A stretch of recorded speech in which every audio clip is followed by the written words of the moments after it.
Dear judges, attorneys, and CIA, FBI, Secret Service, etc., when evidence is turned in, do you authenticate that evidence? Let's say that someone turned in messages, text messages. The reason I'm asking this is because shortly after Lawrence died, I went to Donnie's house because I was feeling weird sleeping at Lawrence's house. It seemed like people were prowling around outside and I felt uncomfortable. I was text messaging back and forth to who I thought was Rita. But when I read the text message, it read like something that Ava wrote. We want you to leave the house. We need to mourn. My dad was good to you. Now be good to us by leaving our home. I didn't have anywhere to go. I couldn't go back to 6010 North 32nd Street because my brother was physically trying to fight me. So the children were there, and I started sleeping outside in the car. And I'm pretty sure those text messages were crafted by Ava, but Ava could have been working with Rita. So I had, Lawrence told me to keep his wallet. So I had his credit cards in my purse along with my pay cards. And I was sleeping at Donnie's house. Donnie's only kissed me one time in life. That was after I left Lawrence's house. And they said he had COVID, so I had to do a 14-day quarantine. Now, I thought he kissed my forehead, trying to see if I had a fever. It could have been the kiss of death, is what I'm thinking now. I felt like I had to hide my purse behind the sofa. I've never felt that way before. And those credit cards came up missing. That night, he told me not to come there, that I couldn't come there. So I went and spent the night at Mr. John's house. Now, this was in July or early August in the year of 2020. I went to Mr. John's house and I said, Mr. John, I'm so sleepy. Please let me sleep here. That was the first time I ever slept at Mr. John's house. And he told me never to come back again. So there was something going on between John Waldron and Donnie, Dwayne Flowers. They were so happy. So between the two of them, I believe they took those credit cards. I asked Mr. John, did he take the credit cards? He said no. I asked Donnie if he took credit cards. He said no. To this day, I don't know where the credit cards are. They took two of my pay cards. Did I have my old driver's license or old Florida ID in that purse? They had everything they needed to run a small criminal organization, corporation. I guess if you know how to do fraud things.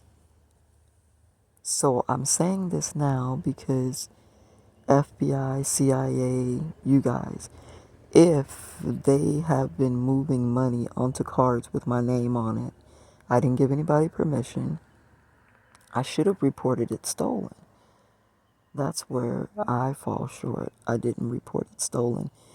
As an activist, I have been abused by sheriffs and police.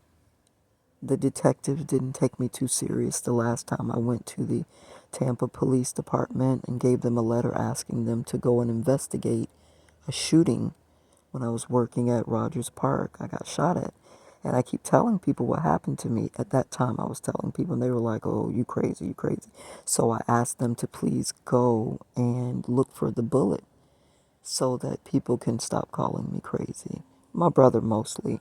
The other thing I asked them to do is to check into a hit and run that was put on my record. I've never hit anything and run anywhere. And I believe that people, my brother being one, maybe my nephew, when they get into legal trouble, and my little sister, she drinks, She might have hit somebody and fled the scene or given my name. These people give my name, and because I'm not in any trouble, I'm not doing anything, I don't go check my record. So it could have been sitting there. I let Tansy Lisnett Hammond live at our house, and she did some kind of fraud, something, and put my address down. She didn't tell me. So there was a hit and run with a red, what do you call it? The name of the car that Mr. Lawrence gave me. Dodge Caliber 2011. On the police report that they gave me, it said a red Caliber. Well, I drive or drove an orange Caliber. I'm trying to find out where the car is right now. It disappeared from 3304 East Hillsborough Avenue, Dr. Twiggs's building where we were staying. We got evicted last July 24th, 25th, or 20th. I can't remember the exact date for some reason, but it was either the 24th, 25th, or 26th of 2013. That was almost a year ago. My sister sent word through my son that my car had disappeared. The girls and I would go over there and check on the car physically about monthly, just so people would see us in the area. But we drove through on the bus and checked on it regularly. So when the car disappeared, I went online to code enforcement to the city of Tampa to try to find out where it was. The hackers took over the negotiations through the phone. Now, filed civil complaints against code enforcement, city of Tampa police, sheriff department. So when it's time for me to go check on my things, they don't treat me really well and they don't give me truthful information. So I still don't know where my car is. I want to know, when you get evidence in court, how do you authenticate it? If they send you fake messages, how do you determine? Do you contact the phone company and pull up the records from the phone company? Is there a way that you can check and see the IP address, the location of the IP address, the location of the phone that sent the text message? I had a phone stolen from me on April the 4th of 2020. What was that? I needed to go to court for a ticket, April 4th, and I hired Rhino lawyers. Brandon appeared in court for me. But that day, Donnie Dwayne Flowers appeared at the bus stop outside of the Ybor City HCC where me and my bike were to get on the bus. And I hadn't seen him in a long time, so he must have been setting up something that was going to cause me problems. And the fact that I hired an attorney threw him off, because he was like, oh, I thought you didn't like working and you're back working at Emily Oil. Oh, I thought you didn't like attorneys and you hired an attorney. So he came to get information. Some kind of way I foiled his plan. April 4th. Would that have been 2023? I got the ticket February 9th, 2022. Kelly Thomas, a Caucasian lady in a Tampa police SUV, pulled me over as I was leaving the children's board. I left the children's board. I left the children's board and I created 2 documents, a Reality Speaks newsletter and a Spell Work Recovery Group newsletter. And I left there. Whenever I went there, they would call Donnie, and he would send some lady in a white Sequoia, I'm alleging. And then I left the children's board. Did Parisha? Yeah, Parisha notarized those things for me because I still had my driver's license. Now, I went to Metropolitan Ministries, and Natalia was helping me to pay a light bill and a water bill. She wouldn't pay the $168. It was almost $180. the light bill. They only paid $80. They paid, I think, $80 on the water bill. And then I left there late going to work for a 3 o'clock shift at Emily Oil. And I didn't clock in until 5 o'clock at Emily Oil that day. The police officer took my driver's license, and two more officers pulled up. No, the skinny white guy was in the car with Kelly Thomas, the white lady, if that's even a real name. The black guy, the short black guy, pulled up in a white Charger, whispered something to, I said, I'm going to work. He said, well, why you pulled this way? I said, because I wanted people to be able to see me. I, don't really trust you guys. The black guy, the short, older black guy, whispered in the ear of the white man. He said, can you open the trunk? I said, yeah, I opened it. He said, we're going to need that tag. They took the tag out of my car, JDJN53 or JDJN59. I said, well, I need to go to work. Can I go to work? He said, well, of course we can't tell you can drive to work. I drove to work without my driver's license and without my tag because I had bills I had to pay, and the children and I needed to still eat and pay the cable to keep things going. Anthony was supposed to be paying the mortgage. He had been gone away from there for about a year. No. He hadn't left yet. The day before that, I had that little fender bender at the house where I backed out of the yard and tapped a Massey's truck. See, this is all connected.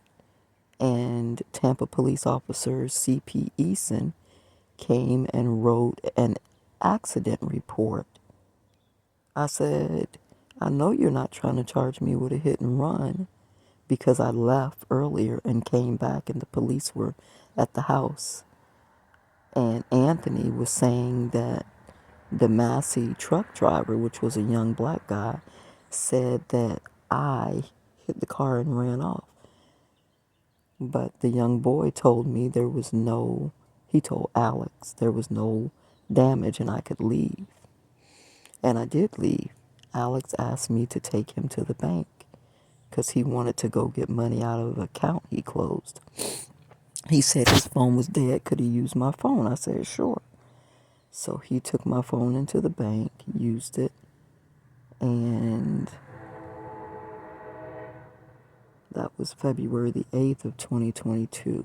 February 9th, I got pulled over leaving Metropolitan Ministries on my way to Emily Oil. I reported to work at Emily Oil. I worked from 5 until 11. Went upstairs. The heavyset white guy with the big booty and the pepper hair told me I wasn't up there. I went downstairs. They took paperwork out of my bag twice at that place. And the soda, after I came back and I was drinking it, I started feeling tingly in my body. I worked till 11 o'clock. I was afraid to leave, so I tried to get a second shift. Michael, thank you. And nobody would let me work the 11 to 7 in the morning shift. So I said, I don't know what to do. Do I leave the car here and have the tow truck come pick it up? I was afraid that if I did that, it wouldn't be there in the morning. Then I said, do I sleep in the car? I was afraid to do that because the people were following me. And I kept seeing that blue Dodge Caliber, the white girl that lived up the street in Miss People's house on 32nd Street, across from Kathy Jolly's house, next to the assisted living facility. Is she next to the assisted living facility? I can't remember. Maybe she's next to the assisted living facility on 32nd Street, where Angela Martin White is. So I decided, I said, God, I'm sorry for leaving this morning because God told me not to leave. And I let my nephew cause me to leave. I didn't go to Johnny Will Lofton's house because the day before he was calling me fat bitch, ugly bitch, and all of that. I was like, I'm not going over there to fix him breakfast. He doesn't appreciate me. I'm not going over there. And I was cramping. So I decided to not go anywhere. Was that the same morning he forced me to take a set to school? I can't remember, but I remember God told me not to leave, and I took Alex to the bank. Now, I stopped and pulled over under the light at the Port of Tampa where you go into the port. And I said, Lord, can you get me home safely? Can you get my car home safely without me going to jail? God said yes and yes. So I drove off. And usually I went down 26th Street along the river, but God said, if you're going to do this shit, do it and go straight up the hole. So I went down 22nd Street. I am alleging that the police entrapped me because that light stayed red for 5 minutes. They had the buttons. The police can control the traffic. And there was a police officer coming from back west on Adamo. It turned onto 22nd Street, made a left turn, and then came and got behind me. I kept riding up 22nd Street, and it stopped me I stopped around 4th Avenue. I was looking for a business I could pull over that had cameras because strange things were happening. When I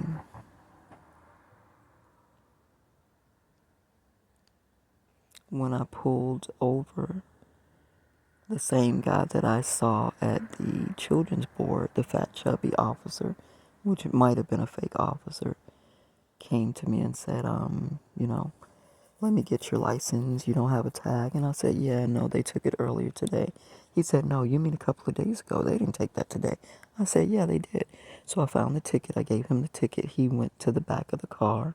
He went to the back and came back up, gave me the paper back. I really thought this man was going to shoot me. He kept looking at me. I was looking at him. And I'm pretty sure he was, because it spoke to my soul. He looked on the dashboard. My car was full of junk. He looked on the dashboard and saw my dash cam recorder. And that changed everything. He said, if we catch you in this car, if they catch you driving this car again, you're going to go to jail. If they catch you in this car again, they're going to go to jail. So that's why I think he wasn't a real police officer. Who is they? You're a police officer. You're in a police officer uniform. So that means you're a police officer, but you're not a police officer. So you said they. And it's taken all these years to be able to piece this together, just going over it again and again in my mind. And there was a Spanish lady that came to the open window on the passenger side because Johnny Will Lofton broke the electric window so it never went up. So my car was always unlocked. So they could have stole my car, went and hit somebody and brought it back to work. I was working 16-hour shifts. And that could be why Liberty Staffing still to this day has not paid me for those days, because they don't want to confirm that I was there working 2 shifts. Because then I couldn't be wherever this crime took place, whatever happened that I still don't know about. So he said, he gave me I was assuming he gave me the same ticket back, but maybe he went and created a second ticket. I don't know. I think he gave me the same paper back though. It was still folded. Yeah, because I had it folded. I think that was the same paper he gave me back. And I said, well, can you give me an escort home? I'm going to take it home and park it. They didn't, so I drove home and I parked. And when I got there to the house, there was a white Mercedes parked where I usually park, in the driveway. And my nephew was like, Auntie, something wrong? I mean, if you are in tune with a person, you could sense something was wrong. But I sensed that he was shocked by me coming back. So whatever they thought was going to happen didn't happen. What else do I need to say about that? Something else I thought I needed to say. Well, I can't think of it, so I'm gonna cut this off, but it was all a setup. Oh, when I walked to work the next day, I got off the bus 8, and then you have to walk from Ybor City to the port of Tampa, and it's a lengthy walk. There was so many police officers. They were laying in wait for me in case I decided to be stupid enough to drive to work. Like 4 SUV TPDs, 2 state troopers, and I passed by them waving. I said, "Yeah, y'all thought I was going to drive that car so y'all could put me in jail, huh? Psych." And I walked on to work.